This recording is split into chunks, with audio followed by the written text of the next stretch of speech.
Welcome to The Blast Zone, the podcast where we dig up the bombs that shook Hollywood and try to find out why they went up in flames. This week, everybody wants to be drafted by Cleveland, and that's only like the fourth most unrealistic thing about this movie. This is Draft Day.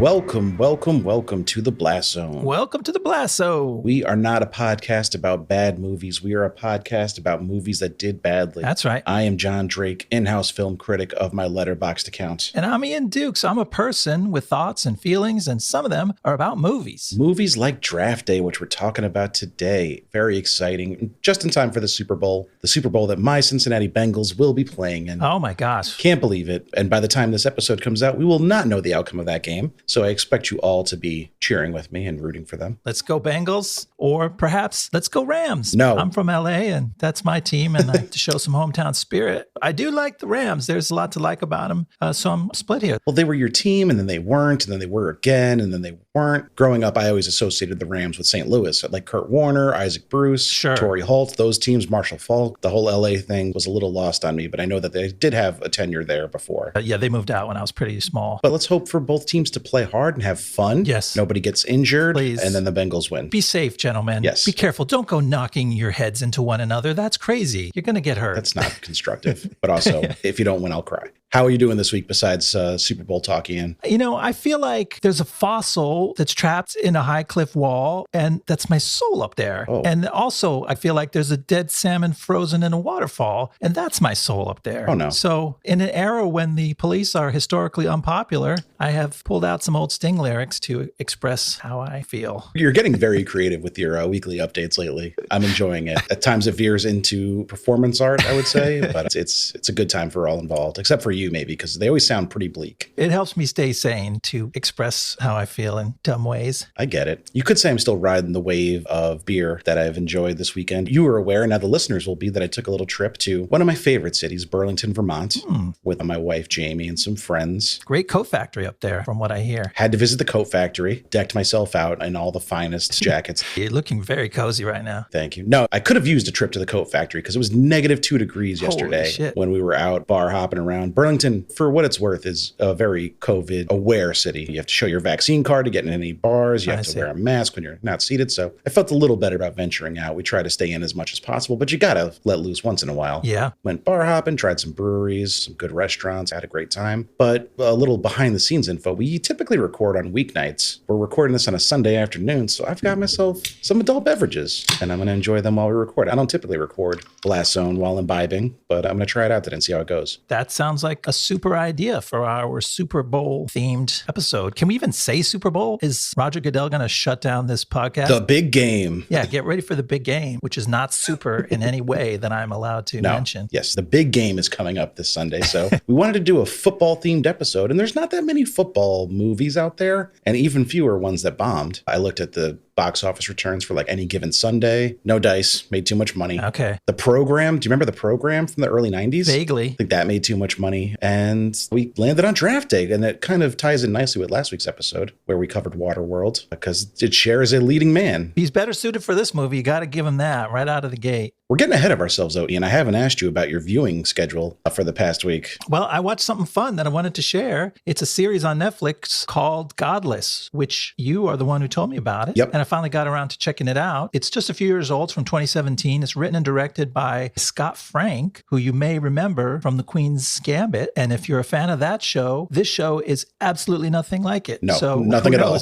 If you care for it at all, this is a gritty Western, very classical Western. It's got troubled people that are looking for redemption for themselves. It's got a classic setup of some lawmen and some very nasty criminals on a slow motion collision course. And I expect at some point there's going to be a very dramatic showdown. I'm not all the way through this season of the show, but it's really fun. And it's got a ton of fun people. Your guy, Scoot McNairy, who you're always talking about. It's my boy, Scoot. Love Scoot. Classic insane sailor, Kim Coates from last week's episode. Doing better work in Godless, I will say. Yeah. He's better in Godless than he was in Waterworld. It's not so over the the top, but he's still chewing the scenery as a nasty kind of a dude. It's got a lot of other like premium cable stars. Merritt Wever, who I love. Jack O'Connell, who I'm getting to love more and more. He was the star of The North Water, which is when I first became aware of him, but he's the star of this one. And you can't forget the heavy of Godless, the big bad. That's right. Played by maybe an actor you wouldn't expect in that role. None other than Jeff Daniels. Yes. Bringing it as a slightly manic zealot of an outlaw. He is evil and eviler in this. He's a scary dude. Well said. But yeah, I love seeing him in different types of roles. He's a pretty versatile actor, but I feel Dumb and Dumber was just such an iconic role that he constantly surprises people when he plays anybody with a shred of intelligence. Yeah.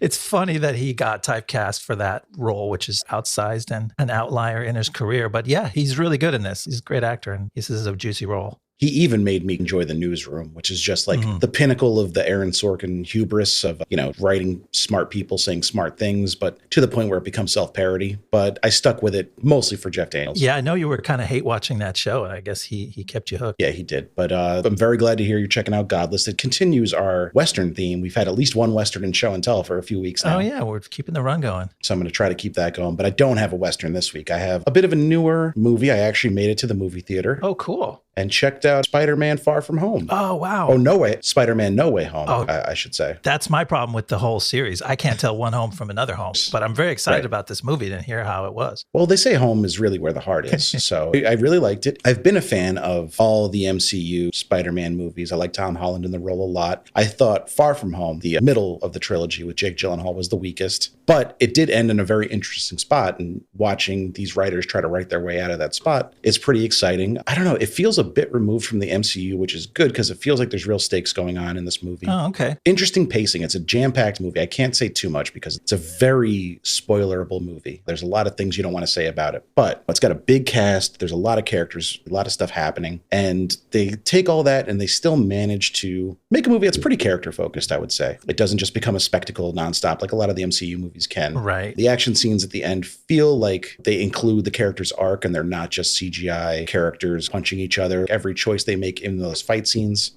feels like a character choice and not just mindless violence. I really like that aspect of it. I would definitely recommend it. And if you're a fan of the Spider-Man MCU movies, I'd say it's probably the best one. I really like Homecoming, the first one, because it set up the world really well, and I love Michael Keaton as Vulture, but this is just a great time. Can't recommend it enough if you're a fan of those. That's a big accomplishment for an MCU movie to be able to say that there's character choices in the big fight scene, because so many movies, you just get so tired when it's like, oh, the big question for our hero is, can he fight hard enough to get through all the shit we have lined up for him? Well, like, okay, that's just an obstacle course. Right. So yeah, I love it when characters have dilemmas in the climax of the movie. And it's not just the hero that has dilemmas, it's the villains too. There's a lot of journeys people go on, and the side characters are used to great effect. You have the typical Spider-Man side characters, Happy, played by Jon Favreau, our boy from Cowboys and Aliens. Oh, yeah. Aunt May, played by Marissa Tomei. You have MJ, played by Zendaya. She's Michi as well. Yeah, love and Michi. Everyone gets a little character arc and they have some real growth throughout the movie. That's an accomplishment. So definitely recommend it. Cool. So draft day, Ian, I know you mentioned you're a little bit of a Rams fan, but not exactly a diehard. What's your football background? Did you watch it growing up? Do you watch it currently? I was more of a baseball and basketball fan as a kid growing up in LA because we had incredible eras of the Dodgers and the Lakers, historic teams and historic figures in those sports. So that caught most of my attention. We had the Raiders in town for a while when I was young, and so I got to appreciate that. And we had a really painful Super Bowl experience that might have been the beginning of turning me off of football. So I'm in touch enough with football to say I'm a decent casual fan of the sport. Stay in touch with it a little bit. I saw this movie shortly after it came out, I think when it first got to cable. And not a lot of it stuck with me. I think all I remembered when I came back to it this week was the pacing of the movie. It has this style where it's a ticking clock movie. I mean, literally, there's a clock ticking on the screen at the beginning and it follows you all the way to the end. It's sort of all in one day. Yeah, countdowns and clocks and limited amounts of time is really what this movie's all about. Yeah. As I think's been established here on the podcast, I'm a big football fan, big Bengals fan. Sometimes against my better interests, the NFL does not always make itself an easy organization to support. Mm-hmm. I'm fully aware of their shortcomings. I do have some moral dilemma about giving them any of my money. But at the same time, I'm only human. And I'm definitely a big Bengals fan, obviously. And also the draft has become such a spectacle. Like the NFL offseason is so long and so tedious for most of it that unlike any other sport, the draft has become just a huge event in and of itself. They moved it from being a Saturday and Sunday thing to now it's a Thursday, Friday, Saturday thing, I believe. Okay. It's a primetime Thursday night is just the first round, and then primetime Friday night is the second and third round, and then the rest of the draft is all day Saturday. So there's no other sport that gets primetime ESPN coverage for their draft. You can find the results on the internet after it comes out. But no, the NFL draft is a big deal, big business. And I think it's because the offseason is so long and it just keeps you on the hook because you're just craving more football by that point. Yeah. They've extended the season a little bit, but like there's only so far you can go before all your teams collapse in a pile of bones. So right. It's not baseball and guys don't play to their late 40s typically, Tom Brady aside. Yeah. It's a punishing sport to play. So you understand why the season has to be short compared to other sports, but it does make that offseason longer, which is why I think so many people look forward to the draft. I don't think I knew this movie was even being released when it came out. I knew nothing about it, didn't seek it out when it came on streaming or home video or anything like that. But a friend of mine, I'll shout her out, her name's Leary. This is her favorite movie, I think. Wow. And she bugged me to watch it a few times, and I finally gave it a shot. I don't know how happy she'll be with what I have to say about it at the end of this episode, but we did cover it. There are things about this movie I enjoy, but I do think the more you know about football and the draft process, the less enjoyable it is, unless you're able to shut those portions of your brain off completely for it. Yeah, it's a Hollywood movie. It's not an expert insider football movie. It tries to make nods to all these things, and then when they come up, you're like, oh God, they're doing Because, that. you'll have like Chi McBride having a conversation with another actor that's supposed to be the head coach. It's like, we have to pick the best football player for our football team. That way we can win more football games and the fans of our football team will be happy. And he's like, you're right. If we don't win enough football games, our football fans are not going to be happy. And you're like, yeah, we get it, man. Like it's very dumbed down, but they feel like they have to do that so that casual people will watch it. But I don't know, is anyone who doesn't give a shit about football watching this? Well, there's a tradition of sports movies and sports comedies and sports romances, of which this movie is sometimes all of the above, right? Like the North Stars, your Jerry Maguires were like, oh, that's a sports movie, but everyone loved it. And so I think probably that's where producers think, well, maybe we can hit all the notes and ride that wave. And it's been a while since I've watched Jerry Maguire, but I do really like that movie. And I seem to recall you were able to pick up on most of the nuances surrounding the draft and like sports agencies in general from context without it having to be quite so spelled out as it is in this movie. There's a couple exchanges that just felt really clunky in here. Yeah, but that was much more of a character movie. This is definitely about the draft. The main character's in a love relationship. That's a part of it. But really, this is nuts and bolts. This is like you get to sit down in the office with the general manager of a high-powered NFL team and watch him go to work and do his thing on draft day. And so it's got to put that stuff in the middle of the movie and it's got to explain it at least to a minimum so that everyone can understand. If you're aware of the inner workings of football, even a little, though, a lot of the dialogue can feel just too dumbed down to be believable or even enjoyable at times. You can enjoy it from like a silly perspective, but not from a movie making perspective. It feels like the coach comes on screen and tells you, I am the coach, I coach the team, and I make the players do the plays. They don't literally say stuff that dumbed down, but it kind of feels that way sometimes. When I won the Super Bowl as the coach of the Dallas Cowboys, I could have went to any football team I wanted, but I picked yours. And it's like, okay, like you guys should have at least a passing familiarity with each other, your coworkers. You don't have to explain your life story every time you talk to each other. Yeah. Do you want me to go into the story of the background of this movie, how it got made and whatnot? Yeah, let's hear how this thing happened. All right, so by 2014, Ivan Reitman was Hollywood royalty. His directorial credits included comedy classics Meatballs, Stripes, Ghostbusters 1 and 2, Twins, and Kindergarten Cop. Stop it! In recent years, he had a string of bad luck with 6 Days, 7 Nights, Evolution, and My Super Ex-Girlfriend, underperforming both at the box office and with critics. Romantic comedy No Strings Attached was something of a return to form, turning a good profit at the box office and receiving mixed reviews. His next film would be unlike any he'd ever made, a sports film light on the comedy and heavy on the melodrama titled Draft Day. I'm talking about Draft Day. Working from a script by Rajiv Joseph and Scott Rothman, Reitman would cast Kevin Costner in the lead role of Sonny Weaver Jr., a beleaguered NFL general manager, tasked with turning around the Buffalo Bills franchise at the 2014 NFL Draft, while also mourning the loss of his father and dealing with relationship troubles with his much younger girlfriend, who was to be played by Jennifer Garner. The Bills would pull out of their involvement with the movie, and the perspective would shift to the Cleveland Browns, with the cast being rounded out by a group of reliable character actors, combined with real-life sports sports and NFL personalities, some playing themselves and some playing completely fictional characters, which isn't confusing at all. No, I'm talking double X jet, ice cream 36, counter naked waggle at 16.9 Tennessee free. Know what I'm saying? Given a $25 million budget, filming began in the spring of 2013, both at the actual NFL draft in New York City and around the Cleveland area, and the movie was set for release on April 11th, 2014, about 1 month ahead of the actual 2014 NFL draft. The film got decent reviews, currently holding a 60% approval rating on Rotten Tomatoes, but audiences were less enthusiastic as it opened to only $9.8 million. Good for fourth place at the box office. It would close its theatrical run with a total gross of $29.5 million, making it an undeniable box office bomb.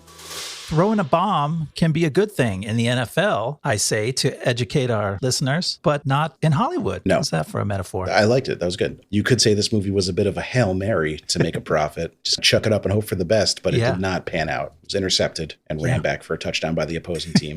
Well, that would be... I don't know who's the opposing team. I know. I was like, does the audience make their own movie and make more money than you did? I'd like to see them try. And by them, I mean us. I guess we are the audience. Yeah. So we're going to try to run this back. If we get a few blocks during this episode, we might score. I hope we do. So different type of movie for Ivan Reitman. It's heavy. Like it's, even when it's trying to be a little bit of a comedy or a little irreverent, I feel like this movie is just sickly sweet. You know, it's so sappy at its heart. I guess so. It is. Now, I'm not disagreeing with you because it is sappy, but it's also cynical and it's also goofy and it's also serious. So it's another one of those movies. We're always talking about tone on here. I don't even know if I use that word correctly when I do, but it's light fare. I think that's how I would put maybe the same point that you're making. It never really gets sophisticated. Everything is surface level. Like people are holding up signs. I am the girlfriend. I am the goofy intern. I am the angry cousin. Some of them don't hold their signs up high enough in that regard. We'll get into it a little bit more. But I think part of the problem with it is that the NFL was officially involved with it. Yeah, that's dangerous. You are going to be neutered with what you can really do. Yeah. Because they're famously protective of their brand and are not going to let you say anything that might disparage the league or the teams or really anybody except a handful of fictional characters that happen to work for the NFL or the teams. But no real life person is coming away from this movie with a little bit of stain on them. And the whole construct is never questioned, right? This is not a hero who goes, what am I even doing? Football is stupid and I've wasted my life. No one's ever going to say that. Like everything football-wise is great, which I mean, to be fair, most sports movies don't question the concept of sports. They question whether you can summon the courage to achieve glory. And that's what Kevin Costner tries to do. Well, I think actually the two movies I mentioned as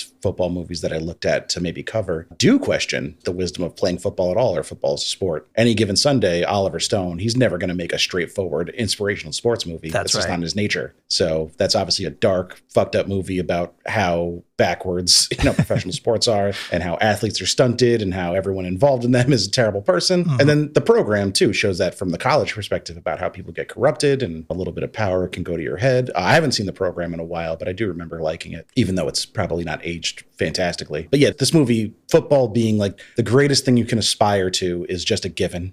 Everybody's super passionate about their jobs. They'll do anything to see the Browns win. And that's just accepted as common wisdom. It's accepted just because they told you, like you don't even really feel it. Everything's pretty surface level, but that's not to say there's not something to enjoy in this movie. If you're not looking for anything too deep, it walks you through a story and there's some drama. Absolutely. Do you want to talk about this drama a little bit? Yeah. All right. Here's how it starts. It is the day of the NFL draft. Sonny Weaver Jr., played by Kevin Costner, is the general manager of the Cleveland Browns. Sonny is having a secret office romance with his financial analyst, Allie Parker, played by Jennifer Garner. And Allie just told him she's pregnant. Meanwhile, team owner Anthony Molina tells Sonny he better make a big splash in the draft or he's fired. So Sonny agrees to trade 3 first-round picks to the Seahawks for this year's first overall pick, giving him the chance to draft this year's consensus top prospect quarterback Bo Callahan. Well, this makes Molina very happy, but it pisses off the Browns coach and their current quarterback. Sonny also talks to his former first-choice pick, linebacker Vontae Mack, who convinces Sonny that he ought to look deeper and uncover the hidden weakness in Callahan before it's too late. A lot happening in this first section of the movie. And the first act ends almost on a cliffhanger with Vontae and Mack's cryptic message,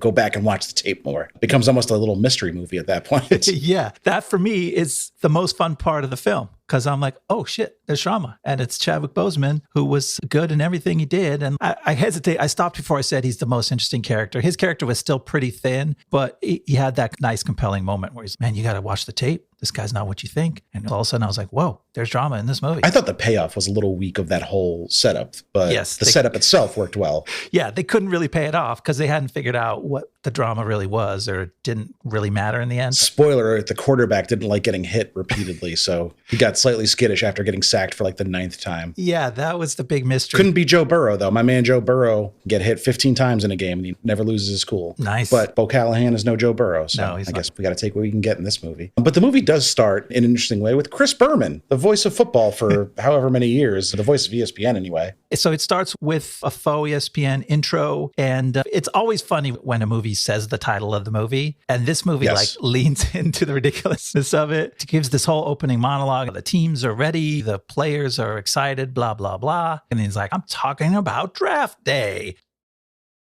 And then I feel like the words draft day come on screen, but it looks like a fucking PowerPoint transition. Like the words spin at you. It's like draft day. And then there's a transition wipe to the next slide. It feels cheap. It's corny. But And I thought it's so it would be corny. fun if Chris Berman could announce the title of every movie. Like, I'm talking about Waterworld. Right. There's no land. It's just water. Da, da, da, da, da, da, da.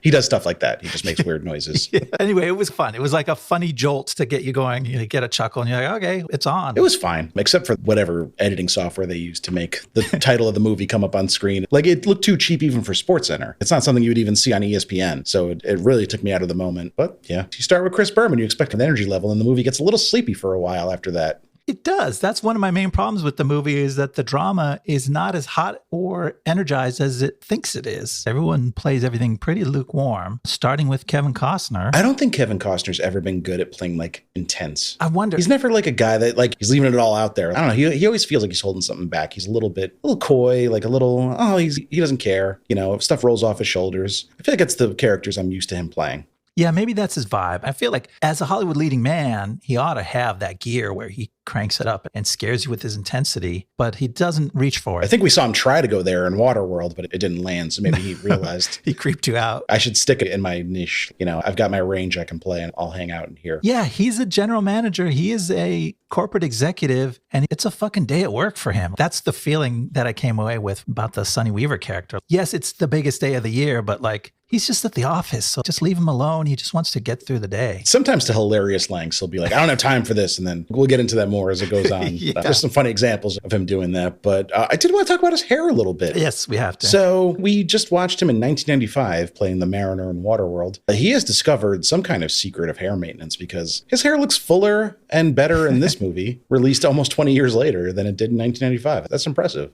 I believe that the coiffure technology has gotten better. Like the hair people get credit for this, but the blonde I thought was a choice that was not necessary. Why did they have to make him a bleach blonde? Yeah, maybe to try to age him down so his relationship with Jennifer Garner felt less Oh, maybe. weird. Even though their real life age difference is not as big as you might think, they just feel like people of different generations to me, you know? What are they, 17 years? Is that what we calculated? They're 17 years apart. Costner was 59 when they made this movie. He looks every day of it. Jennifer Garner was 42. She could have passed for 35. You know, I wouldn't have been shocked. Yeah. It feels a little icky. And if you're looking at your phone and not paying attention for a couple key exchanges, by the time they're at the office, you could mistake their relationship for like a father-daughter thing. You know, that was your first comment to me. And then you correctly pointed out that there are a couple key exchanges where it's clear that they're romantically involved.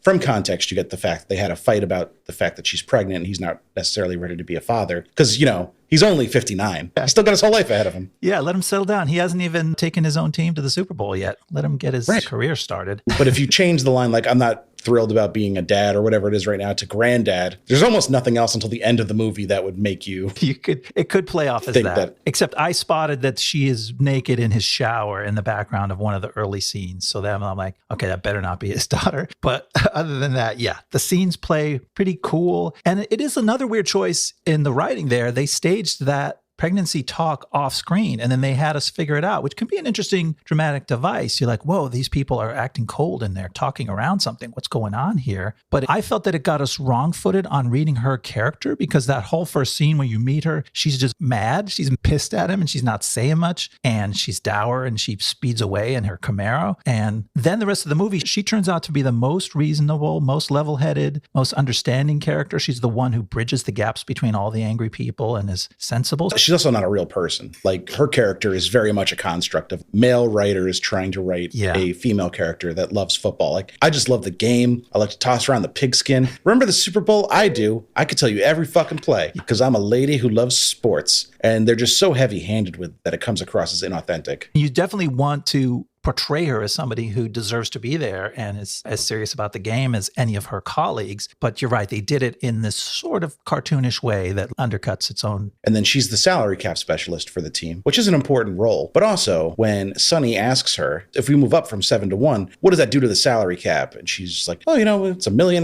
We didn't have it expected, but we can make it work. No, you should fucking, as the general manager, every potential scenario of the NFL draft, including trading draft picks, getting new draft picks, getting rid of some of them, you should have a plan for. And there are so many conversations people have, especially in the beginning of this movie, where a general manager or an owner will sit down with a coach or any combination of those people and be like, all right, the draft's in 4 hours. What do we need? No, are you fucking kidding me? Do you have any idea how much time and money people put into draft preparation? They know every single player taken. And then, not to jump ahead again too much, but when somebody does one unexpected thing, it throws the entire league into a tailspin and nobody knows what to do. Nobody's done any research on these players. They were just like, well, these guys are going to take him, so we don't have to like Google him at all. Yeah. It's very insane to me. It's bad. This is the ultimate example of what you're saying. If you're too real of a fan, there will be things that rub you the wrong way. And a great example of that is that the team owner takes his GM on the morning of draft day, says, you got to come meet me at a water park and we're going to go on a walk in a closed water park because it's first thing in the morning. We're going to walk through the closed down water park. I'm going to lecture you about water parks. It's also April in Ohio, so I don't know if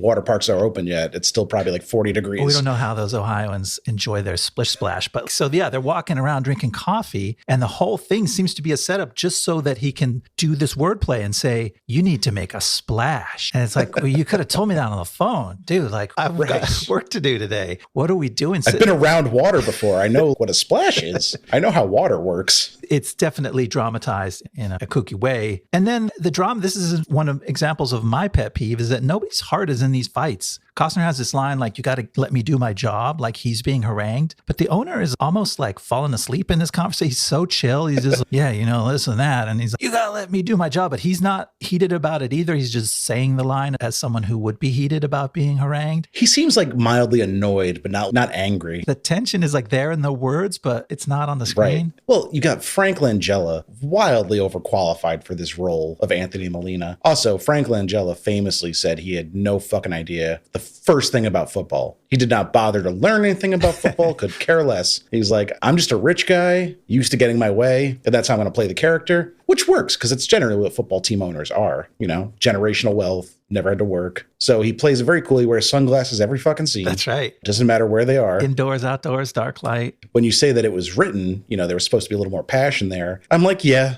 but Frank Langella couldn't be bothered. Like, he probably wasn't getting paid enough to turn it up to 10. He was like, I'll give you 6. Yeah. That's what you'll get. And you'll be happy with it because my 6 is still better than somebody else's 8. And it is pretty good. What we're stuck with. I do have to give him credit. Despite some of the ridiculousness of the scenes and the situations, he works as that asshole owner. I totally bought him. He's totally fine. There's maybe one scene where he actually gets angry and shows some emotion, and it's not great, but it also happens right after one of the most, flawed logic travel times I've ever seen in a movie. Which okay. We'll cross that bridge when we get to it. But we do have to give a shout out, fellow podcaster. We're both big fans of this gentleman. And this is probably the biggest movie I've seen him in recently. But Griffin Newman from Blank Check is Rick the Intern. We're talking about Griffin Newman. Yeah, Griff. Way up there on my list of favorite podcasters. Yeah, I love Blank Check, love Griffin. He has a goofy role as the nervous new kid in the office. And he's good. Yeah. He plays the role well. I felt bad for him. Like, he definitely has a workplace lawsuit ready to go whenever he wants it. Because he is just being bullied beyond belief by these Neanderthals, these football people. Guys like Wade Williams is the one who gives him the hardest time. Yeah, Wade Williams plays O'Reilly and is just berating him at points. Wade Williams, by the way, not a great actor. Probably the weakest of the War Room guys. I think he's the weakest scout. Oh, really? Okay. I knew him from Prison Break before this. And even then, I thought a lot of his lines sound like line readings and not like people saying things. Interesting observation. I feel like he has a face that I just accept as that guy. And so I didn't actually question his acting choices. But the scene, like, he comes to yell at the new intern, but for some reason, they gave him like 3 different problems. So he yells 3 different lines. I got to get the tapes and my laptop's broken. My coffee's cold. He just keeps shouting something different. And it's pretty silly. Yeah. But that part of the movie is silly. And it switches between the silly laughing tone, which maybe is more in Ivan Reitman's wheelhouse, and then these weird serious moments. You're never sure. You go into Sonny Weaver's office and you don't know if a slapstick routine is going to break out or like a serious tear-jerking scene about families and loss. Fatherhood. Exactly. One such slapstick scene is when we get, by the way, Denis Leary playing the coach in this movie. That's a choice. He is a little over the top here, playing like kind of a hotshot coach. Yeah. Thinks he knows best, just wants to get his guys on the field. And he lights the playbook on fire when he finds out that Sonny is traded for the first overall pick. Yeah. Oh, no, I guess they already had the conversation, right? In the war room. Yeah, he just needed He's time already to confronted him. Stage a dramatic. Yeah. He already had the argument, but he's, well, now I'm going to show you what I really think. And he burns. And that wasn't the playbook. That was what you're talking about. That was like their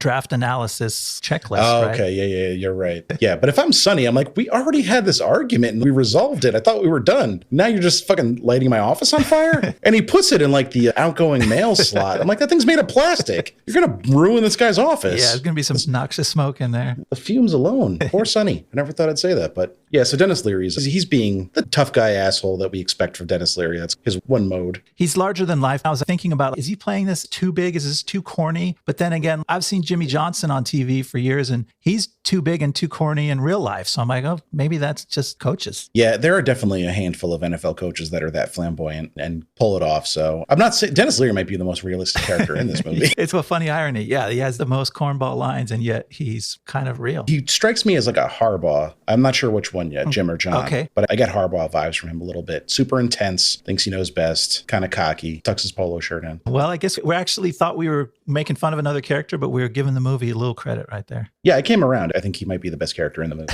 now. He's my favorite, and actually I'm going to get a tattoo of him on my back. Nice. But let's talk about Chadwick Asvante. We glossed over it a little bit, but he's in this movie. He was fresh off 42, I think. This was that era of his career. He wasn't an MCU star yet, but he was a leading man already. So this feels like a small role for an actor of his caliber, though. Yeah. It seems like the kind of role that your agent's like, you got to take this. This is mainstream Hollywood. This could do good things for you, but it's not interesting to him as an actor. But he made the most of it, as they did for Frank Langella with the water park splash wordplay. They staged a whole part of the story as a setup for another wordplay. He has these two nephews that he takes care of, which makes him very endearing. And he's taking them to a gym facility. These two nephews he endangers, by the way, but I'll get into that. Yeah, so he's on the phone with Sonny, and he's just like, yeah, I'm taking the nephews to tumbling class. My nephews love tumbling, but Sonny, I do not like tumbling in the draft down from the number 7 spot. Get it? If I don't get drafted number 7, I'm going all the way to the late teens, and then I'll only get like $4 million this year, and I can't live on that. I got nephews that I drive around without car seats. What are they, like 7 and 5? They should be in car seats. Oh, boy. He's just got them fucking seatbelted in the back seat. Yeah. Wildly dangerous.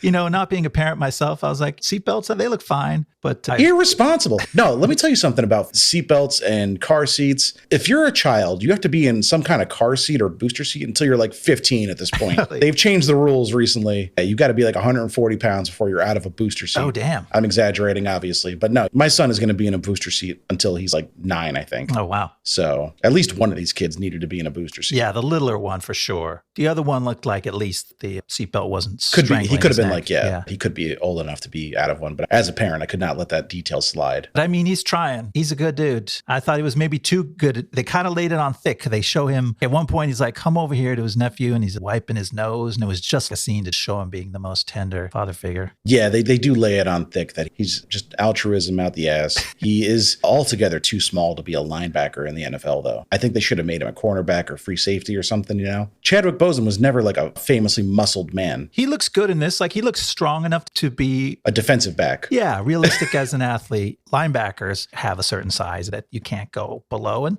you could see the movie fudging it, like not setting him up where you can really check his proportions too much. They film him on the phone a lot in close-up, so you see his hand and his face. But he's the right height. 6 foot, that's an acceptable height for a linebacker. Maybe a little short, but not unheard of. But yeah, he does not have the thickness. Yeah. And they're setting him up to be like a Ray Lewis type, hard-nosed, pass-rushing linebacker. You'd want him to be sizable. Outside linebackers, look at Terrell Suggs was an outside linebacker that rushed the passer a lot. And he is, sorry, I have a mechanical keyboard now, so when I type things, you're going to hear a lot more clickety-clackities. It's part of the texture of the show. He's 6'3", about 265 pounds. Oh, yeah, that's a couple weight classes up. He could pick Chadwick Boseman up and put him in his pocket. But, this is a kid coming out. There is a scenario where there are some undersized college linebackers that have to convert to safeties when they get to the NFL. Yeah, it could be that. So he could be that. But he's presented as a pass rusher, not a coverage guy. Yeah. I don't know. I'm getting too football-y. Yeah, we're going down a dark road if we start to get too serious. Yeah, we can't get hung up on that detail. Obviously, if you can get Chadwick Boseman in this role versus a guy who maybe looks the part a little bit more but is not quite the actor, you're going to take Chadwick Boseman. Yeah. I understand the decision-making there. But I think you can write the part a little differently to make it make more sense. Well, interestingly, they did get a real NFLer in another one of the spots who you can tell is bigger than Chadwick Boseman. Yes. Arian Foster plays the running back. Shaving his beard de-ages him like 15 years immediately. He looks like a guy coming out of college about to be a rookie, even though he was probably third or fourth year in the NFL by this point. All he had to do was shave his beard. Yeah. He immediately looks a lot younger. He made it work. He was effective in the role. Arian Foster, kind of a weird dude. He thinks like the moon landing was fake, I think. He's got some conspiracy theory beliefs. I had some vague memory that there was something weird about him, but sometimes you don't want to know. You don't want to start Googling NFLers. He voted for Ron Paul in 2012. Interesting. Wow. All right. Let's not dwell on that, I guess. But he's good in this role as a non-actor. And I know he was interested in acting, but I guess he never really explored it much more. He was in Hawaii Five-0 as a guest star before this. Okay. Fun little guest spot. Oh, Topical Trivia. He's been a guest on the Joe Rogan Experience. Oh, interesting. So that's fun. Good place to go talk about your weird beliefs. Sure. He's narrated a documentary. He is pretty sure he can kill a wolf with his bare hands. Oh, boy. That's in his Wikipedia? Yeah. He's brought it up several times. Like, I don't know if you're pranking me right now. No. He responded to comments he made on Twitter about being able to kill a wolf and discussed his interest in physics, astronomy, and his uncensored take on the NCAA and the NFL. And then the next sentence is, Foster also made a guest appearance on the YouTube podcast Painkiller Already, during which he gave his opinion on the NFL's battle with CTE and continued with his ideas on killing a wolf. It's in there twice, back-to-back sentences. Interesting guy, let's say. All right. Keep your wolves away from Arian Foster. We don't want any trouble. Even a husky, a Malamute, any dog that looks vaguely wolf-like, just don't let him near Arian Foster. Best not to. He's clearly got a point to prove, and I wouldn't want to be in his path. So, yeah, that's Arian Foster, but he plays well. Terry Crews plays his dad, who's also a Cleveland player. Right. Everybody just wants to go to Cleveland, man. There's a lot of love for Cleveland. The line of around the block, which is, I don't want to say unrealistic. I like Cleveland. I've spent some time in Cleveland. It's a fun city, but it's not the destination of all 32 cities in the NFL. There's a weird angle where when the idea comes up that this top draft pick, who everybody knows is going to go first no matter what, and he finds out that a different team now has the number one pick, and he somehow has to kiss up to them like, oh my God, please pick me, sir. I want to come to your team. And his agent's like, oh, you need to kiss up to the GM of the team with the first pick. It's like, I don't think that's how the draft works. If you're like the hot shit guy, like, yes, you have to be professional and say, I'm ready to commit and we're going to do this. Yeah, to some level, it's a job interview, but at the same time, if they want you, they're going to take you. Yeah, it's treated in the movie like, oh, you better kiss up to him or he won't pick you and you won't get a job. Like, I wasn't sure where that thought was going. That is a little bit of a manufactured drama to make it seem like Cleveland has all these coals in the fire. They could pick any one of these guys and they'd be thrilled to take them. But realistically, in 2014 especially, the Browns were a franchise where if you got drafted with them, you might threaten to sit out if they didn't trade you. These guys have leverage, these top picks. They have the power. Yeah. So that is a little unrealistic. But then, speaking of manufactured drama, let's talk about the central conflict of this movie, which I think is like a nothing that they drum up. Kevin Costner's problem is that he made this deal, that his owner, the guy who employs him, said, you have to do this thing. You have to make a splash. And he goes, okay, I traded for the number one pick so we can get Callahan. He's the splash. It's a done deal. The owner is happy. Your job is saved. The prospect is amazing. Everybody in the league is like, this guy is a franchise player. And yet, then they start working really hard to create drama. Oh, maybe it's not good. We need to find a problem. Start digging, guys. I need to find out what's wrong with the guy I already picked. And even if there was something wrong, like you made the owner happy, you saved your job. Like he keeps telling people, my job is just to do my job. It seems like they're looking real hard for a problem. That actually rings true for me in terms of how the actual NFL does the draft. They'll hire private investigators. There's a famous story about Justin Blackmon, who was a wide receiver prospect, highly touted, and a team sent a scout to a bar, and his job was to sit there all day, every day, and see how many times Justin Blackmon came into the bar. Wow. Now, it has a sad ending because Justin Blackmon ended up washing out of the league very quickly due to a severe alcohol problem. Oh, geez. But that just goes to show you, like, these guys will do their damnedest to dig up dirt on you if they're willing to spend this kind of money on you. That being said, that's not really like how the drama is played. The drama is played like, but I wrote a different name on a Post-it note this morning. I can't change it now. It's on a Post-it note that no one else has seen. Hey, come on, spoilers, man. You're giving away the big dramatic punch of the movie when the Post-it note, we're not kidding here if you haven't seen this. This Post-it note is folded up in his pocket, and then it comes out and it follows us throughout the movie, and it's folded the whole time. And in the end, Allie unfolds it. Or no, the coach does at the very end. We learn what it said, which was like... Allie does see it before the coach does. She sees his office after the trashing of the office. But he's not accountable to a single person with this poster. No one else knows what it means. Right. No one's even seen it at this point. It's just ridiculous, but it gives the movie a real cornball payoff. Yeah. But yeah, my point being that NFL scouts and NFL owners and general managers are super determined to dig up whatever heinous shit they can on players. Yeah, and that totally makes sense to me. The funny thing to me then along those lines is then Sonny comes back to the war room and they're giggling and they're looking at all of these pictures of Bo Callahan that they found online. And they're like, this guy must have slept with hundreds of women. He's an absolute monster. He's with a different woman every week. Yo, this dude's dick is always wet. They didn't say that. This movie's PG-13. No, they're like, oh my God, it's outrageous how many young college women this guy has slept with. And this is their job to dig up the dirt. And Sonny comes in there and they're telling him this stuff. And he gets so pissed. He's like, it's taking all my strength not to backhand your face because you're wasting my time. They're like, what do you mean? This is the dirt. He's like, right. Isn't this the dirt that they're digging for? Maybe the way they're presenting the information is not the most professional, but they're still doing the job you would expect people in their position to do, which is find out everything about this guy. That is not just how he plays. That means how he lives his life, because we're going to be accountable to him for millions and millions of dollars. And if he ends up being a sack of shit as a person, that can affect us too. And we'd like to get ahead of that. So what they're doing is totally reasonable. The way they're talking about it, maybe not so much, but the actual fact of digging up this guy's sex life, I'm 1,000% certain that's a real thing that goes on in those rooms where they're Googling this guy's girlfriends. Oh, you saw it in Moneyball. They didn't want to take a guy because he had an ugly girlfriend, and they said it means he has no confidence. You know, scouts in sports will look at anything to try to get an edge. And this movie glosses it over because Sonny's example, when he's like, we got to look for something, is like Peyton Manning. They said he didn't have the arm strength to throw the deep ball. It's like, you don't have to dig for those facts, buddy. Everybody knows exactly the arm strength of every quarterback in the draft. Right. So like, tell your guys to stop looking at his social life and start trying to figure out if he can throw a football. That's more of the dumbing down of the football stuff. And of course, we'd be remiss if we didn't mention that we alluded to it earlier, but this is when Vontae drops his, make sure you watch Bo after I sack him, right? Which we don't get paid off in this section of the movie. But then I had to shout out a Brad William Henke, who is an actor everyone knows, even if they don't realize they do. He is the strength coach. I believe what's his name in this movie? I know he has an actual name, so I want to get it. He is Tony Bagel Bagley. He's got a nickname in this movie. How does he have a nickname? He's on the screen for 3 minutes.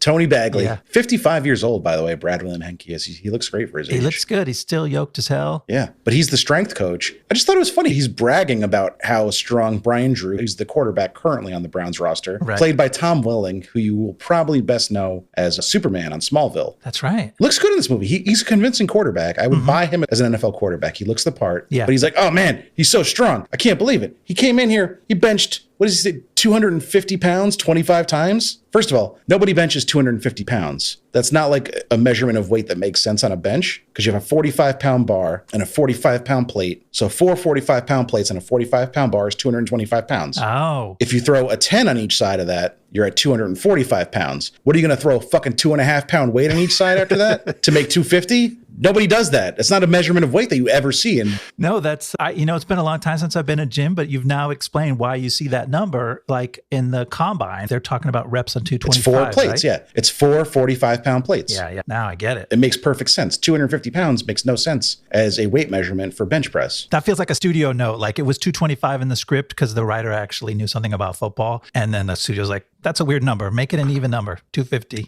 But that's not even my biggest problem with this scene. My biggest problem with the scene is, why is the strength coach so shocked at how strong the quarterback is? You coached him to do that. That's your job. Did you just take 6 months of vacation and then come back? Oh my God, he did it without me. Wait, I think they do say something about he was doing secret workouts, though. Isn't that part of the story? Oh, secret workouts. Was that he got himself into special shape in the off season because he was going to reclaim his former glory. True. Okay. That makes sense. The 250-pound thing pisses me off, though.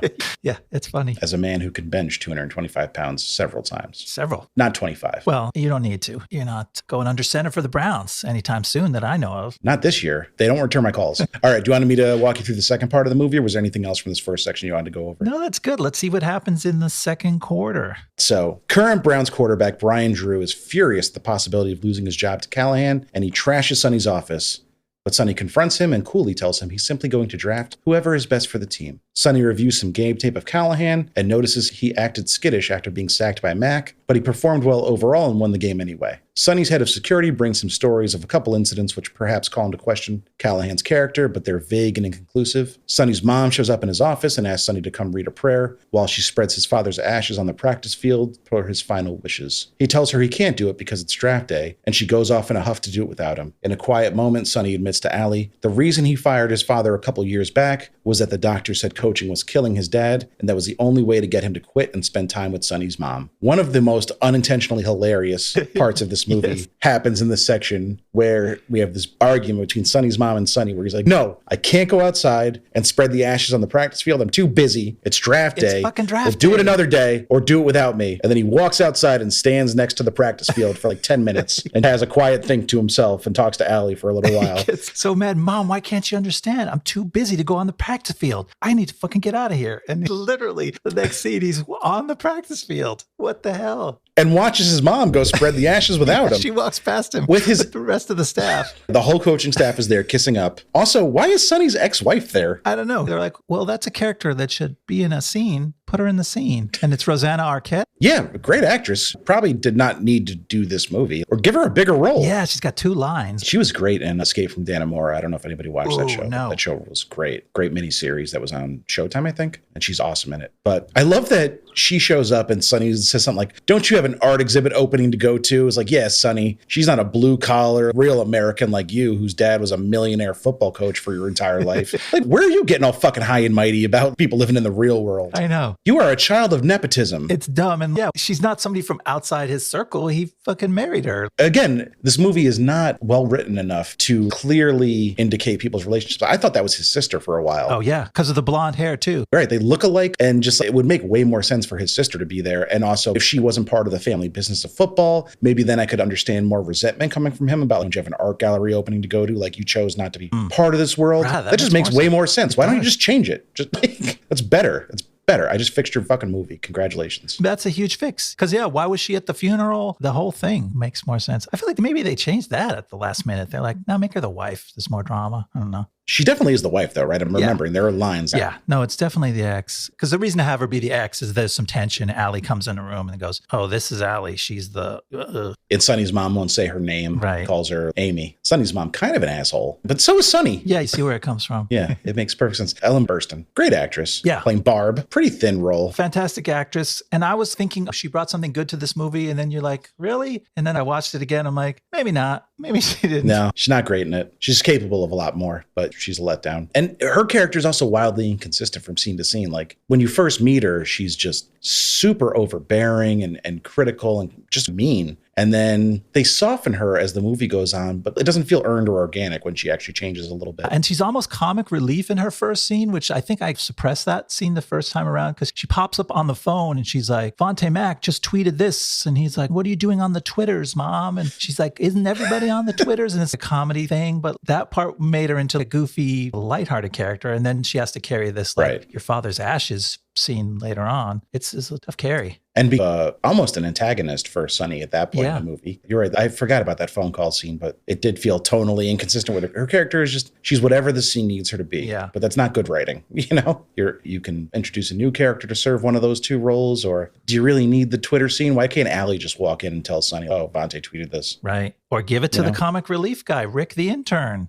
Yeah, he's a young guy who's, Griffin Newman is active on social media, so Rick could be active on social media. Sure. He could just be like, oh, Vontae tweeted this thing. And then they could yell at Rick like it's somehow his fault because bullying is cool in this movie. We've got some great character actors popping up in this movie. I know you wanted to shout out W.R.O. Brown as Ralph Maury? Yeah, I don't know if they ever said it. I read it off the cast. It's in the credits, yeah. I wanted to shout him out just because I can't let go of him as Dan Doherty in Deadwood. So, like, for me, if W.R.O. Brown is your henchman in this movie, which he is to Sonny, like, I expect him to take Bo Callahan and feed him to Mr. Woo's pigs. Yeah. Something down and dirty is going to go on. He's going to pull out a big Bowie knife and stab a guy in the gut, but he doesn't. He just comes up with these outlandish and annoying little rumors about Bo that end up proving inconclusive and not helpful. He is a great character actor. I know him from, of course, Deadwood, also Justified. He had a role in an episode that was quite interesting. But he's kind of, I don't want to say realistic, but again, the stuff he's digging up on him is the type of stupid shit that real NFL teams care about when they're drafting people first overall. So that part of it rings true for me. And the story about nobody came to Bo's birthday party, like that's dumb enough that NFL teams actually would care about it somehow. Yeah. And so he tells the story about how teams, I think it was the Washington team, sent a playbook to Bo Callahan with a $100 bill taped to it. And they do it to a lot of players. Most players either fess up to it and are like, oh, I got the $100, or they claim to have read the whole playbook. And then when asked about the $100, they admit they lied and didn't actually read the whole playbook. But Bo stuck to his story and said, I read the whole playbook and there was no $100 bill in there. And that's how they knew he was a piece of shit, just human garbage. And that story is actually based on a true story. It's slightly different, but the Oakland Raiders gave Jamarcus Russell their first overall pick, maybe 2007. That's off the top of my head, but around there. Gave him a DVD to watch that was blank. And then they asked him about it the next week. And he's like, oh yeah, watch the DVD. It was great. Like I learned a lot. I paid attention, took notes. I'm ready to go. Yikes. Never owned up to it. But he famously washed out of the league, probably the biggest bust in NFL history. And there were similar stories floating around about other quarterbacks all the time. So that part I thought was kind of cool, interesting. Oh, 2007. I got it right. Hell nice. yeah. Super fan. Yeah, I don't know about that. I don't want to publicly declare myself a super fan of the NFL. NFL super fan. It's not something to be proud They're of. kind of a shit organization. Yeah. But the way W. Earl Brown plays the scene, it's so dramatic and he drags it out. Like, oh, and this said it was the second strangest reaction they ever had to the $100 bill thing. And asked me who the first one was. Kevin Costner's like, no, I got shit to do. I'm busy. He's like, ask me. Yeah. And finally, dude's like, Brian fucking Drew, you mailed it back. And it's okay. That's a fun reveal, but you're acting like you're, revealing who murdered his dad or some shit. Yeah. It's not that big a deal in the grand scheme of things. None of this tells you anything about how they play football. And it's the movie turning into comedy because, like you said, the Sonny character acknowledges the fact that his head of security is being a weird, dramatic freak with forcing him to ask me the answers to all these questions instead of just telling him what he found out. He's like Jigsaw. Yeah. He's like, let's play a game. It is. Dial down the theatrics a little bit. Yeah. Why did you make the head of security a strange theatrical diva instead of having him bring you serious stories? But you know what? We're giving him time on the pod. We're talking about him because it was memorable. Yeah, it was memorable. You got to give him credit. What else goes down in this section now that I've worked myself up into a W. Earl Brown-like frenzy? Oh, Rick's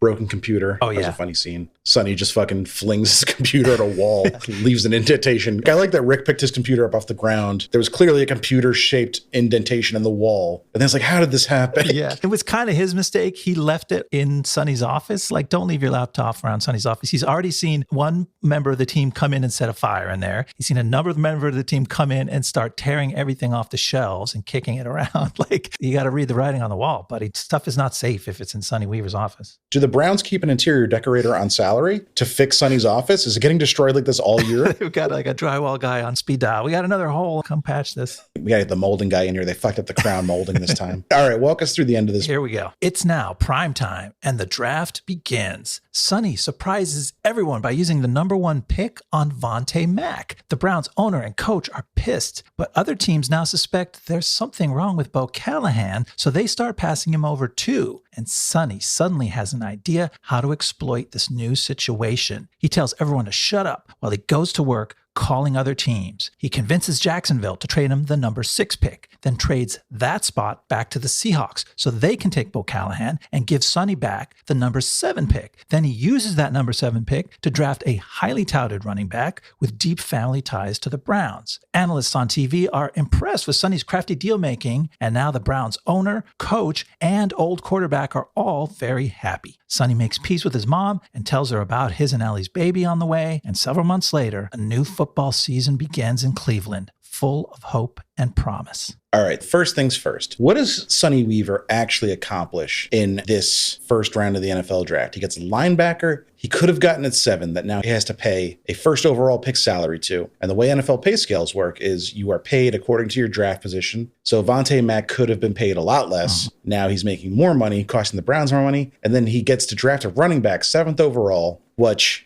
more commonly accepted wisdom in the NFL recently is that you do not pay running backs big money. They wear down quickly. Yeah, they don't last. They're pretty replaceable for the most part, unless, you're a generational talent. And you can get a guy that, like, the difference in talent between Ray Jennings and a guy you could get at the 7th pick of the second round is going to be pretty much negligible. Yeah. is this really the triumphant first round we thought it was? First, he makes a total mess of it, right? He fucks up. He gives away 3 years of picks, and he picks the guy he could have got without giving away anything. So then he salvages it. But you're right, it's not that impressive. He's basically just cleaning up his own mess. Yeah, he cleaned up the total mess he made. But I think, to your point, the value of signing that running back was the family ties. That was a hometown kid whose dad was Terry Crews, was the famous Browns running back. And so he just won fan points for that and not actual franchise value. I think this team goes 3-13 and Bo Callahan wins MVP. Yeah. So it's a big win for Seattle. Right. There's a lot of fucking conference call drama in this section of the movie. Yeah, this is the payoff for the phone action. Phone action starts early. They start doing these split screens. It's all about the screen wiping back and forth and creative little flourishes. And then here's where it really puts the pedal to the metal. So Patrick St. Spirit plays Tom Michaels, the Seahawks GM. I don't think he's good in this movie. You don't like him? I like the character. I don't think he's really pulling it off, the writing. And it's clunky writing, so it's tough. Yeah. But I don't know. I didn't buy him. I wasn't thrilled with his performance. But, you know, Sonny's been on all the blogs and the chat rooms. And he was on WordPress and Tumblr. He was checking the Seahawks fans' MySpaces. He knows they're pissed about him trading away the first overall pick. So yeah, that was another one of those unintentionally funny lines. Because Sonny has the Seattle guy on the phone and he's starting to like turn the screws on him. Like, you need this pick. You better make this deal with me. You better get Bo Callahan. And when he really twists the knife that really freaks the other guy out is when he says, I checked all the Seahawk fan blogs and chat rooms. Like, it sounds so stupid. Maybe it sounded cooler in 2014. Reddit was already a thing in 2014. You could be like, I was on Reddit. Seahawks fans are pissed. That would ring true. Chat rooms in 2014? Not a fucking chance. And I get that does play into these guys' decisions, but the general managers are checking each other's chit chat on the internet and using that against each other. I don't know. No, that's a job. That's what Rick should be doing that. Yeah. Instead of fucking breaking his equipment and like putting him in a locker and giving him a wedgie or whatever they're doing to him for the duration of this movie. Like, Rick is the one, the young social media savvy employee should be scouring the internet to get some fucking dirt you can leverage against this guy. Instead, you're busy fucking giving him a swirly or whatever. They should have put that in the script. Sonny should have been, I've been checking all the Seahawk fan blogs. And the guy's like, what the fuck are you doing checking fan blogs? Well, I broke the intern's laptop, so he couldn't do it. And I felt bad. I had to do it myself. Right. Yeah, it's bizarre. It's fun to make fun of. Because the thing is, it still holds together as a movie. The excitement ramps up. It's Costner giving you everything he's got and screwing guys on the phone, old white guys doing hard business deals. If you like that kind of thing. And also screwing over some youngish white guys. Mm-hmm. Like, we got to talk about Pat Healy as the Jaguars GM. What's his name? Jeff Carson. This guy is just like a barely contained ball of anxiety and rage. Yeah. What a character. He just pulled this character out of his ass. Like, none of this is written on the page. He's just making some facial tics and contortions with his face. He looks stressed out and angry, but also, you know, he's second guessing himself. He's insecure, but he's full of rage. This character is doing so many things at once without any of it being in the script. Kudos to Pat Healy. He was like, I get 3 minutes of screen time. I'm going to put together a fucking reel. Yeah, and it's a conference call, so how do I make that dramatic? And yes, he's the character who's like the weak one emotionally, and so he's a punching bag for Sonny. Works him over and just totally has him wrapped around his finger and makes him take basically a pretty shitty deal just by haranguing him. What do you know? What do you know about Bo Callahan? It's, you guys have had months to prepare for the draft. What don't you know about him? Why are you asking? And it's also super silly that the Browns passing on a player would make the rest of the NFL second guess themselves and be like, well, we thought he was perfect, but if the Browns don't want him. Yeah, with their track record of perfect picking in the draft. In real life, if the Browns pass on a player, you're like, he must be amazing. We're taking him immediately. We don't even need him. We don't need him, but, you know, the Browns don't want him. He must be great. Another bonehead move by the Browns. They have fixed this in recent years, but at the time this movie was made, it was very much conventional wisdom that whatever the Browns do the opposite. And the actual 2014 draft is when they got, what's his name, right? They got Manziel and Justin Gilbert, both out of the league within 3 years of the draft. Ooh, tough ones. And they did a lot of maneuvering to get both those players. Oh, okay. So it mirrored the real drama of the movie, except if you want a depressing companion piece to the movie, you can track the picks they take in the movie with their real life picks and determine they were all busts. And Brian Drew probably got his leg amputated by the end of the season. Yeah. Joe Theismann, brutal career-ending injury. Or Alex Smith, who actually came back from a similarly brutal injury. Yeah. I think I never watched that one. I can't watch those bad replays. And then so Sonny's on the phone with the Tom Michaels character, and he calls him and I quote, pancake-eating motherfucker. It startled me awake because the movie was starting to lose me. I was like, what the fuck? This is not the movie where you drop a line like that. It felt wildly out of place. I can see like that was where he got hottest. This man has been eating shit all day and finally he's fed up now. He's firing back on all cylinders and he's calling him out for the fucking pancakes that he ate. They called back to the pancake line several times. They both do. He's like, I'm here, I'm eating my pancakes, thinking about moving the number one pick. And then later he's like, you told me you were eating pancakes. It's like, why is that the thing you're hung up on? There's so many other things from that conversation you could be focused on. Nothing goes together like football and pancakes. Football and pancakes. And I guess this movie was originally given an R rating. Oh, really? And they didn't have to cut anything to get it down to PG-13. I think they called them was like, are you fucking serious? Because you're allowed to fuck in a PG-13 movie. This movie has the one. There's nothing else in this movie that would make it rated R that I can think of. I didn't see anything. If you cut the pancake eating motherfucker line, I'd feel comfortable giving this movie PG. It's pretty safe. Like, there's nothing serious in this movie like that. No, there's nothing racy. The letters CTE are never even uttered. There's no actual danger. There's no sex. There's no violence on the screen. And like you said, there's almost no language, which is weird in itself for a movie about sports executives behind the scenes. You just know these guys are calling each other cocksucker and son of a bitch and all day. It's so sanitized for the movie. So I was shocked to read that. Again, that this is like IMDb trivia. You always got to take it with a grain of salt. True. But I was very surprised to hear that. And then speaking of sanitized, we get the man himself, Roger Goodell, on screen. Yeah. And I have a bone to pick with this section of the movie. You've put in your notes that even in the movie, they still boo Goodell. The guy agreed to be in the movie and actually do some work. He has to read these phony lines introducing a fictional draft. They didn't boo him enough is my argument. Yeah. If you actually watch the NFL draft, they boo the shit out of him. There is not one person cheering for him. And in the movie, it's like a mix, you know? It's like 60-40 boos versus cheers. It's got to be at least 80-20, probably 90-10 to make it believable. So that's my main argument with that section of the movie. Also, fuck Roger Goodell. Those fans, they show some of them. The fans that are in the gallery are some pretty hardcore football bros. They are not maintaining decorum in the interest of Goodell's good name. I think it would have been really funny if they had a shot of the crowd when Goodell comes on screen and everyone's giving him the middle finger and clearly booing, but then the audio is just like clapping and cheer just to drive the point home a little further. And then the movie ends with just a shot of the team in the tunnel getting ready to take the field. We're excited. We see Vontae. We see Brian Drew. We see Ray. We don't see David Putney, the punt returner they fought so hard for in the conference call. Oh, yeah. They didn't bother to cast him or even put a picture of him on a screen at any point. Nope. They could have cast like a real NFL player in that role. And just why not? That would have been neat. You're doing it for other stuff. But now we don't get to see Putney. And then they take the field. But we don't know if this movie has a happy ending because we don't know how the team does. There's no post-text like, oh, they won the divisional round of the AFC, but they got eliminated, but they have a bright future. We have no idea how this team performs. Yeah, it's a lot of hopefulness, which I guess maybe that's a concession to the reality of football, that like all this great shit happened. And like you said, they're probably going to go 3-13. And then the credits start rolling with what I can only describe as the most dog shit ass fucking butt rock song I've ever heard in my goddamn life. Ian, can you please play a clip of it over this section? Ladies and gentlemen, Born to Rise by Red Light King. We were born to rise. And you took the time to make a note to me that if you listen to the song on like Spotify or YouTube, it's actually mixed differently than it is in the movie. The vocals are mixed way higher in the movie, right? It's real different. So I didn't have the same visceral reaction. You tell me like, oh shit, this song at the end is ridiculous. And I hadn't got to the end of the movie at that point. So I just pulled it up on YouTube. I'm like, this is kind of lame, but it's kind of hard rockin' album rock song. And then I watched the end of the movie and it came on and I'm like, this song does not rock at all. They've neutered it. They turned the drums and the guitars like halfway down. So it's just this hard rock singer floating out there on his own, trying to rock without a band. It's bad. I go to war with the brothers I trust. It's fucking terrible.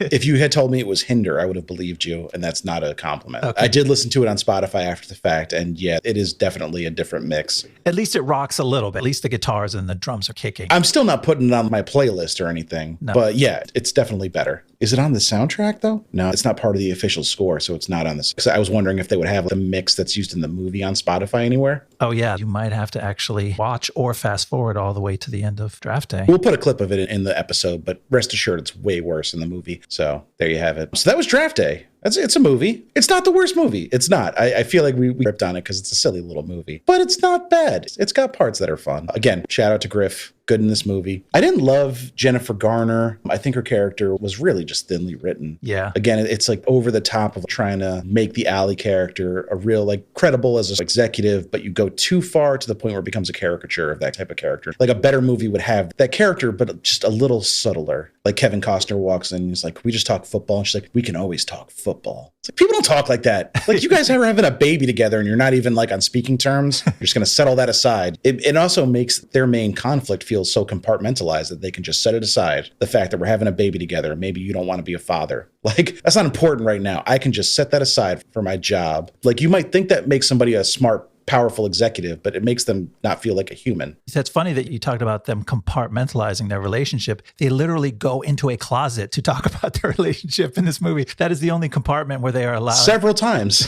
It's a running gag. They can only do relationship stuff in a compartment, the supply closet. So do you want to hear some facts about this movie, when it was released and how it performed and who made it and what they did after that? Yeah. So as we mentioned, we talked a lot about Ivan Reitman's career pre this movie. We didn't talk a lot about his career post this movie, and there's a reason for that. He doesn't have one. This is the last thing he did, and it's not great. Sounds like he got cut from Hollywood's roster. You could say he was a roster move to the practice squad, but he's got some bids in to make the team. I'm running out of ways to say this. No, he's got movies in development. Okay. He's making Triplets, which, as you can probably guess, is a sequel to Twins. It's going to be Arnold, Danny DeVito, and Eddie Murphy. Wow. Big cast if it was the 1990s, and a very interesting aging cast today. I'll probably check it out. I think Twins is fine. It's pretty delightful. He's also making a movie called Summer of Love with Shawn Mendes, which, interesting. Nothing is known about it except that it's a comedy with music. Sounds great. Yeah, that'll sell some tickets. I guess. Kids love Shawn Mendes. The kids do love Shawn Mendes. He can write a catchy song, don't get me wrong. Yeah. I Know What You Did Last Summer is a bop. It's probably my favorite Shawn Mendes song. It's also the only one I could think of off the top of my Yeah, I can't think of the one I like, but I know it was stuck in my head for a while. And then, so the writers of the movie, as we mentioned, Rajiv Joseph and Scott Rothman, this is their first film script. Joseph is mostly known as a playwright, but he has written for TV a little bit, wrote for Nurse Jackie, My America, and then the pair would reteam to write a Nick Cage movie that apparently is real, called Army of One. Came out in 2016, and that's all they've done so far. Interesting. Yeah. Do you know who the Seahawks were originally supposed to be? No. It's a lot more believable that they would have the first overall pick and need a quarterback. It was supposed to be the New York Jets. Oh, okay. When this movie was released, the Seahawks were well into the Russell Wilson era. I see. Obviously a great quarterback. So it's weird. You're never sure if this takes place in the same reality we're in, where the teams have the rosters they actually had in that year. And clearly they didn't to some degree because Brian Drew's not a real character and blah, blah, blah. But they mentioned Andrew Luck. They mentioned Peyton Manning. So clearly there's some overlap with the real world, and it makes for a confusing premise. It's just, whatever we need to change, we'll just fudge it and no one's going to care. So the Jets backed out. They didn't want to be the bad guys in this movie.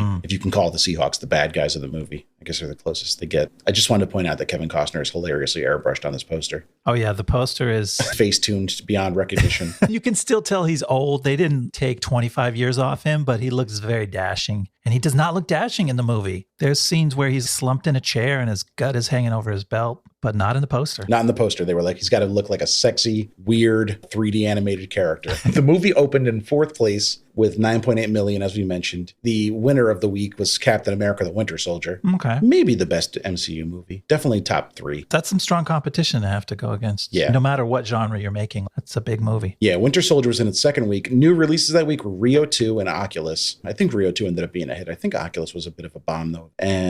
But The Winter Soldier still made $41 million. So in its second week, it made more than 4 times what this movie made. Wow. Yeah. Winter Soldier would keep the top spot the following week with 25 million. Draft Day would drop to 6th place with 5.7 million. 42% drop is not terrible. It's still respectable. And then in the third week, it would drop out of the top 10, only make 2.7 million. And that's where we leave it. It just never had a shot. That's interesting. Unlike some of our other stories where the movies made some money, but they just spent too much. Like, is 25 million too much to spend on this movie? It has a good, slick, polished look, and it has a big cast. So do you think you could bring this movie in for so much less that you could? No, I think this movie should have cost 25 million. I think if you told me it cost 35, I would be like, all right, I could see it on screen. You know, it doesn't feel like they wasted $1 here. It just didn't find an audience. And maybe this like just adult, mild sports drama isn't in vogue anymore. Or maybe it just has to work better. Like maybe it just won't catch fire if you just go through the motions, which is what this movie did. Maybe you have to actually have some unique, something special about the script. And I wonder if, you want to have the real NFL teams and the involvement because that will bring in more fans. But then you have the clear hero of the movie be the Cleveland Browns. Not the biggest fan base, not the most popular team. Is that kind of hamstringing the movie? Because are you really going to want to go see this movie if you're not a Browns fan? If it's a made-up league, then you can make your team a proxy for whatever team the movie's focused on and maybe take away something from it. If you just go see it as an NFL fan who hates the Browns, how motivated are you really to pay $14 to go sit in a movie theater and watch it? That's a good point. There's something to be said for the realism. If you know something about football, or even if you don't, you go, okay, I get it. Cleveland Browns are making lottery draft picks. And so that makes sense. But yeah, not that many people are getting excited. Like, oh, I got to see the new Cleveland Browns movie. Right. Can't miss that one. I know having the NFL involved brings an air of legitimacy to it and it makes it so much more polished. But a movie like Any Given Sunday, not to keep bringing it up because they're wildly different movies, but it could really afford to be over the top and show what Oliver Stone thinks the NFL's like because they didn't have to adhere to any kind of code of conduct. Right. I'm sure there were objections the NFL made to parts of this movie that had to be cut. I know one for a fact is like they were burning an effigy of the Seattle GM outside his office and Roger Goodell poo-pooed that and said, like, no, that makes the fans look bad and barbaric. We can't do that. So that's the one cut we know about, but how many others are there out there that we just never reported on? It's interesting because I noticed that that's one of the little sub-themes of the Seattle story is that the GM, as tough as he talks, he's vulnerable to this idea that the fans are out for his blood. And they do show some angry fans and he looks out his office window at people protesting him outside. But that whole thing fell flat for me. Not that having a burning effigy would have been the thing that sold it for me, but I don't know. I didn't catch any feelings from that part of the drama. I guess they do have a dummy, right? Because he goes to his second in command and he says, hey, does that look like me? Like some dummy they have of him. And I guess they did something to that dummy that they didn't show in the movie after that.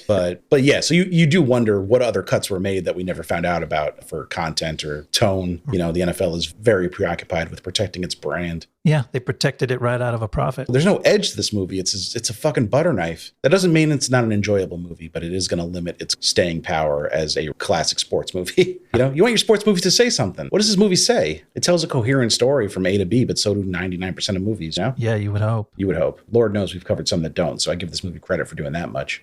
You're touching on a thing that I was going to touch on in my final thought wrap up. So there's all these points where the movie is trying to make ambiguity part of the drama, which is something you could do in a sophisticated drama. Everything doesn't have to be black and white. So as you go along, you're like, okay, does Bo Callahan suck? Is he awful or is he really just fine? And we're making too much out of it. Like, is the relationship with Allie on the rocks or is it solid because she actually understands? Or is Sonny an idiot who's fucked everything up or is he actually a genius? And because it wants you to keep all these things in question, it ends up watering down the drama. And like I said, the performances also water down the drama because no one gets that heated or takes the conflicts that seriously. They all play them understated. So for me, like until the final 15 minutes of deal making where there's a little bit of edge and excitement to it, the whole movie, the whole draft day feels like an average day in the office to me. So it was kind of limp. It feels deflated like a New England Patriots football. All right. Well done. Deflategate callback. You made me wonder if there's a better movie in more of an ordinary day at the office where, let's just say we're in training camp and you have the big cut down days where you got to cut guys from the roster. Meeting these players, they're going to let go and they're never going to get to live their dream of playing in the NFL now. And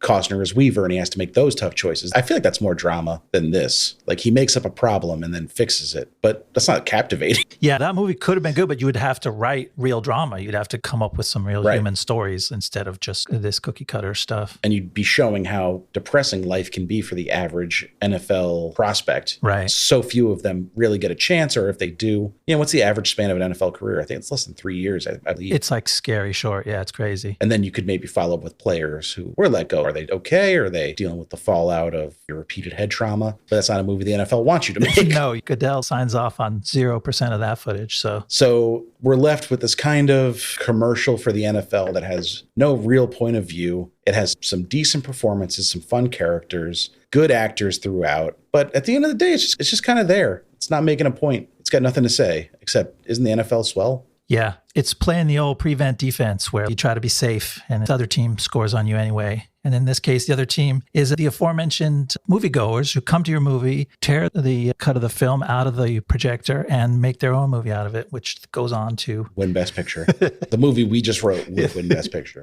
I'm sure it would. We're not even going to write it because we're so certain that it would be too good. It wouldn't be fair. We have to not take over the industry so we can keep talking about it in the Blast Zone every week. In the Blast Zone. That's not the sign-off one. Don't put the effect on that one. Oops. So that was Draft Day. That was fun to talk about. Yeah. And again, I feel like maybe it didn't come through, but it's not a terrible movie. Watch it if you like sports movies or football. You're getting ready for Super Bowl Sunday. You want to throw something on that'll get you hyped up. This will do a good job of that. Yeah. But it's like the old adage about certain takeout food. You'll be hungry again half an hour later. Yeah. It's not gonna... This is a movie that will blend seamlessly into a pregame show. If you let it just roll, you might not even notice when you cut over from one to the next. Before you know it, Terry Bradshaw's in your face talking nonsense. So thanks so much for listening. Please remember to rate, review, subscribe. Quick reminder, Spotify lets you rate episodes now or rate the show in general. So if you listen on Spotify, throw us a rating. We would appreciate it. You can hit us up on Twitter at BlastZonePod. You can email us, blastzonepod@gmail.com. Any feedback, suggestions, criticism, although we're not the biggest fan of that. Yeah, we'll take it, but we know we love to hear from you. We'll take it. Keep it constructive, please. And go Bengals, obviously. Let's hope that pans out. We're going to be back next week with the 13th Warrior. This is a big one, Ian. A baker's dozen worth of Warriors, and one of them is different than all the others. I'm going to take a wild guess that it's the Antonio Banderas character. We're going to find out. Because he's one of the only Warriors I've heard of. And but this is a $100 million club movie. We haven't had a $100 million club movie in a while. I'm surprised. This movie was totally under my radar. Like, I remember the name, but going in cold on this one and excited to see what it's about. It's also, we're heading back to the well, revisiting our boy John McTiernan from only our 9th episode, I believe it was, Last Action Hero. Yeah. So we're going to get to watch another McTiernan movie. McTiernan movies are usually better than you think, so I'm looking forward to it. And we will see you next time in the Blast Zone. See you next time in the Blast Zone. The Blast Zone. That's the one you put the effect on. That's the good one. Got it.